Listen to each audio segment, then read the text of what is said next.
Bonjour à tous. Alors, aujourd'hui, nous allons étudier le subjonctif présent, qui est un des derniers temps de conjugaison que nous devons utiliser cette année scolaire. Donc, si nous voulons conjuguer le subjonctif présent, réellement, si on sait conjuguer le présent de l'indicatif, c'est super facile. Pour faire la formation, il nous faut conjuguer il, troisième personne du pluriel, au présent de l'indicatif. Par exemple, ils finissent. Supprimer le ENT et ajouter les terminaisons du subjonctif présent, qui sont E, ES, E, IONS, IEZ, ENT. Si nous faisons attention, nous allons voir rapidement que pour je, tu, il au singulier et il au pluriel, ces terminaisons sont les mêmes que les verbes en ER du premier groupe au présent de l'indicatif. Et pour nous et vous, nous utilisons tout simplement l'imparfait. Pour les verbes à trois racines, par exemple le verbe venir ou le verbe tenir, réellement, ce que nous faisons, c'est utiliser il, troisième personne du pluriel, au présent de l'indicatif pour je, tu, il et il au pluriel. Et pour nous et vous, nous utilisons directement l'imparfait, car nous utilisons la racine de nous, comme pour l'imparfait. Et le verbe se conjuguerait de la manière suivante. Que je vienne, que tu viennes, qu'ils viennent, que nous venions, que vous veniez, qu'ils viennent. Alors, est-ce qu'il y a des verbes irréguliers au subjonctif présent? Oui, évidemment, il y en a. Donc, nous avons le verbe avoir, que j'ai, que tu aies, qu'il ait, que nous ayons, que vous ayez, qu'ils aient. Le verbe être, que je sois, que tu sois, qu'il soit, que nous soyons, que vous soyez, qu'il soit. Le verbe aller, que j'aille, que tu ailles, qu'il aille, que nous allions, que vous alliez, qu'ils aillent. Le verbe faire, que je fasse, que tu fasses, qu'il fasse, que nous fassions, que vous fassiez, qu'il fasse. Le verbe falloir, qu'il faille. Pleuvoir, qu'il pleuve. Pouvoir, que je puisse, que tu puisses, qu'il puisse, que nous puissions, que vous puissiez, qu'il puisse.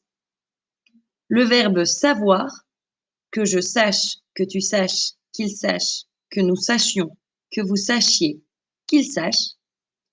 Le verbe valoir, que je vaille, que tu vailles, qu'il vaille, que nous valions, que vous valiez, qu'il vaille. Le verbe vouloir, que je veuille, que tu veuilles, qu'il veuille, que nous voulions, que vous vouliez, qu'il veuille. Et c'est tout pour les verbes irréguliers. Nous allons passer maintenant à un petit exercice qui prend en compte seulement la formation. Donc, si vous voulez, n'hésitez pas à mettre la vidéo en pause pour essayer de résoudre cet exercice et voir si vous avez compris. Moi, je vais passer directement à la solution. Alors, solution. Avant de partir, il faut que. C'est ce il faut que qui nous impose l'utilisation du subjonctif. Que tu fasses le ménage. Faire est un verbe irrégulier. Que tu achètes les billets d'avion. Que tu prennes ton passeport. Que nous réservions l'hôtel. Que nous laissions les clés aux voisins. Que la voiture passe le contrôle technique. Que nous arrosions les plantes. Que je sois à l'heure à l'aéroport. Attention, le verbe être est un verbe irrégulier. Que tu sortes tôt du travail. Et finalement, que nous ayons un maillot de bain. Attention, à nouveau, le verbe avoir, comme d'habitude, est un verbe irrégulier. Donc, si vous avez bien répondu à ces questions, vous savez déjà former le subjonctif présent en français. Maintenant, la question suivante est: quand va-t-on utiliser le subjonctif en français? L'emploi. Alors, ici, dans ce tableau comparatif, nous avons à gauche l'indicatif, donc qui correspond à tous les temps de l'indicatif que vous connaissez déjà, le présent, le futur, l'imparfait, etc., le passé composé aussi. Et de l'autre côté, à droite, nous avons le mode subjonctif. Alors, la première chose importante à savoir, c'est que l'indicatif est le temps de l'objectivité. Tout ce qui est objectif va être à l'indicatif. Et le subjonctif concerne tout ce qui est subjectif. Nous allons passer à le voir d'abord avec une série de verbes qui nous démontrent cette utilisation de l'indicatif contre celle du subjonctif. Alors, pour l'indicatif, nous utilisons les verbes objectifs, comme par exemple je constate, j'observe, je pense, je crois, je suppose, j'imagine, j'affirme, je dis et je déclare, qui sont, comme vous pouvez le voir, des verbes objectifs qui peuvent être utilisés par une appréciation scientifique, nous allons dire. Attention, la petite exception est le verbe espérer. Le verbe espérer n'est pas un verbe objectif, mais il va utiliser l'indicatif. Pour le subjonctif, au contraire. Pour le subjonctif, au contraire, nous allons utiliser des verbes subjectifs. Et ces verbes de subjectifs vont nous permettre d'exprimer un désir, un sentiment ou un ordre, par exemple. Donc, comme exemple, je désire, j'aimerais, je souhaite qu'il soit là, au subjonctif. J'ai peur, je crains, je redoute, qui sont des verbes de sentiment, qu'il ne soit pas malade, au subjonctif. Je veux, j'ordonne, j'exige, je supplie, qui sont des verbes indicatifs d'ordre, qu'ils reviennent, vont fonctionner eux aussi avec un subjonctif. Attention, dans le subjonctif, nous allons ici avoir 3 points différents. Par exemple, la négation des verbes objectifs. Si un verbe objectif qui fonctionnait à l'origine avec l'indicatif fonctionne avec une négation, ce n'est plus une certitude que nous allons exprimer, mais un doute. Et comme nous allons exprimer un doute, nous ne sommes plus objectifs, nous sommes subjectifs. Donc, nous allons dire je ne crois pas, je ne pense pas qu'il soit malade, par exemple, au subjonctif. La même chose quand on utilise une inversion de sujet-verbe. Avec l'inversion du sujet-verbe, nous laissons une plus grande liberté d'interprétation à notre interlocuteur. Le doute est plus grand. Donc, je vais dire, vous pensez que cet homme est malade, à l'indicatif. Par contre, je vais dire, pensez-vous que cet homme soit coupable, au subjonctif, parce que cette fois-ci, j'introduis un doute. Et finalement, à chaque fois que nous allons utiliser un adjectif de jugement, nous allons donner notre opinion. Donc, nous ne sommes plus objectifs, mais subjectifs. Et nous allons utiliser le subjonctif. Par exemple, il a du talent. Je trouve normal qu'il ait du succès. D'autres constructions nous permettent de séparer l'indicatif du subjonctif. Donc, nous avons d'abord pour l'indicatif, toutes les constructions impersonnelles qui vont exprimer la certitude. Il est évident, il est clair, il est certain, vont utiliser l'indicatif parce que ce sont des verbes ou des expressions objectives. Par contre, de l'autre côté, pour le subjonctif, nous avons des constructions impersonnelles qui expriment une contrainte, un jugement. Par jugement, on comprend opinion.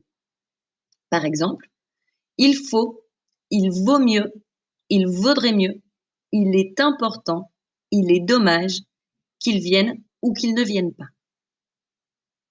En ce qui concerne l'expression de la réalité ou de la probabilité, nous allons utiliser l'indicatif quand nous pensons qu'une chose va se réaliser, qu'une chose est probable, et nous allons utiliser le subjonctif quand il y a une certaine incertitude.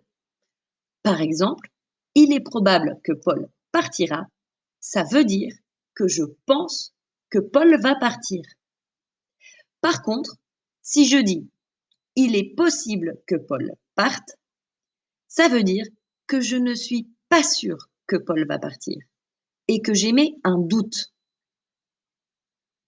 En ce qui concerne le but, nous avons des expressions différentes pour l'indicatif et pour le subjonctif. Pour est toujours suivi de l'infinitif, le verbe sans conjuguer. Par exemple, pour étudier, pour manger. Afin de est aussi toujours utilisé avec l'infinitif.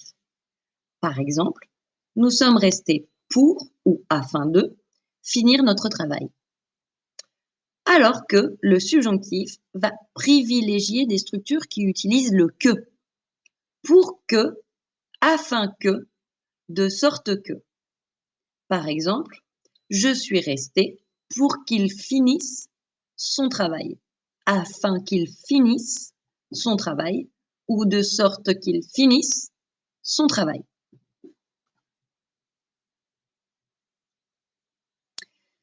Finalement, nous avons aussi, pour exprimer l'attente, la contrainte temporelle, des expressions des deux côtés. Expression du côté indicatif et expression du côté subjonctif. Pour l'indicatif, nous avons des expressions comme en attendant de plus infinitif, par exemple en attendant de recevoir le mail, dans l'attente de plus nom ou substantif, par exemple dans l'attente d'une réponse. Et attention, cette expression, vous pouvez la souligner, la marquer, parce que cette expression utilise le que, mais fait partie de l'indicatif. Pendant que, alors que, fonctionne avec l'indicatif, c'est une exception. Par exemple, je prépare à manger pendant qu'il est au match. De l'autre côté, pour le subjonctif, nous avons les autres expressions avec que. Par exemple, je resterai jusqu'à ce qu'il revienne. Asseyons-nous en attendant qu'on nous reçoive. Ou rentrons avant qu'il pleuve ou avant qu'il ne pleuve. Pour terminer, les dernières expressions que nous allons voir aujourd'hui entre l'indicatif et le subjonctif sont les expressions correspondantes aux obstacles à la restriction. Pour l'indicatif, nous avons le même si plus indicatif. Par exemple, même s'il est tard, nous préférons rentrer à pied. Le malgré plus nom ou substantif. Par exemple, malgré l'heure, nous allons rentrer à pied. Le cependant, le toutefois. Par exemple, il est tard, cependant, nous préférons rentrer à pied. Le pourtant, il est tard, pourtant, nous préférons rentrer à pied. Et le quand même, qui est plus oral et plutôt informel. Il est tard, mais nous rentrerons quand même à pied.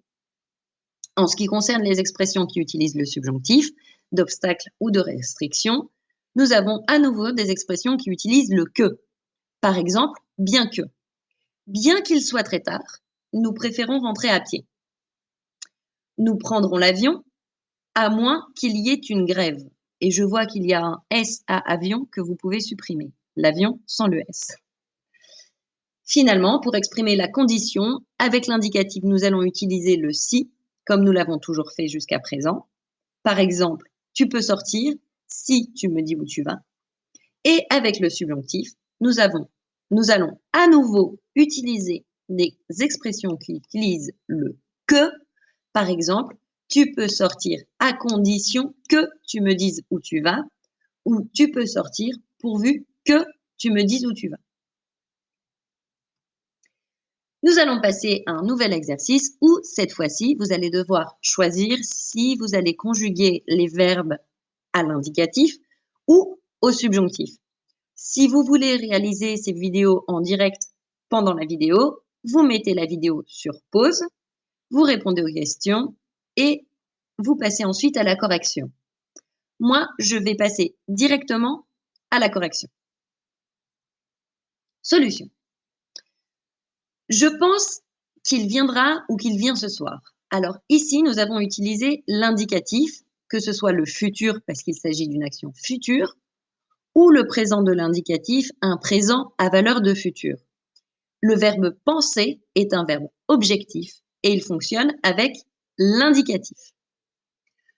Le suivant, j'espère qu'il fera beau demain.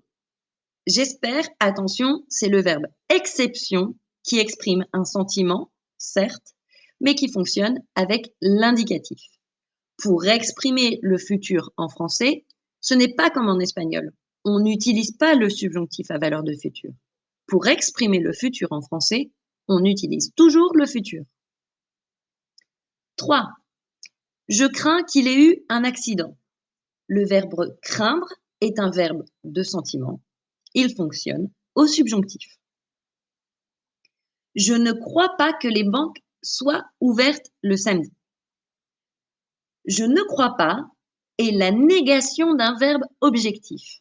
Et la négation d'un verbe objectif se transforme automatiquement en un verbe subjectif parce que j'exprime un doute. Donc, nous avons utilisé un subjonctif. Attention, le verbe être est un verbe irrégulier. 5. Je suis content que tu viennes nous voir. Ici, nous avons utilisé le subjonctif du verbe venir parce que nous avons un adjectif de sentiment, content. Je suis content n'est pas objectif, mais subjectif. 6. Je trouve scandaleux que les infirmières soient si mal payées. Encore une fois, nous avons un adjectif d'opinion de sentiment, scandaleux. Donc nous utilisons le subjonctif. Et le verbe être est un verbe irrégulier. 7. Il est clair que la pollution est responsable des perturbations climatiques. Il est clair exprime une objectivité. Il est clair, il est évident, donc nous utilisons tout simplement l'indicatif. Il faut que tu prennes le train jusqu'à Paris et fasses un changement à Bordeaux. Il faut que exprime une obligation, une restriction introduite par que et fonctionne au subjonctif. 9. Quand tu arriveras, tu fermeras la porte à clé. Quand tu arriveras est tout simplement un futur. Rappelez-vous, en français, pour exprimer le futur, on utilise toujours le futur. Ce n'est pas comme en espagnol. On n'utilise pas la construction quand plus subjonctif. Cuando vengas. Non. En français, le futur s'exprime avec le futur. 10. J'attends qu'ils repartent.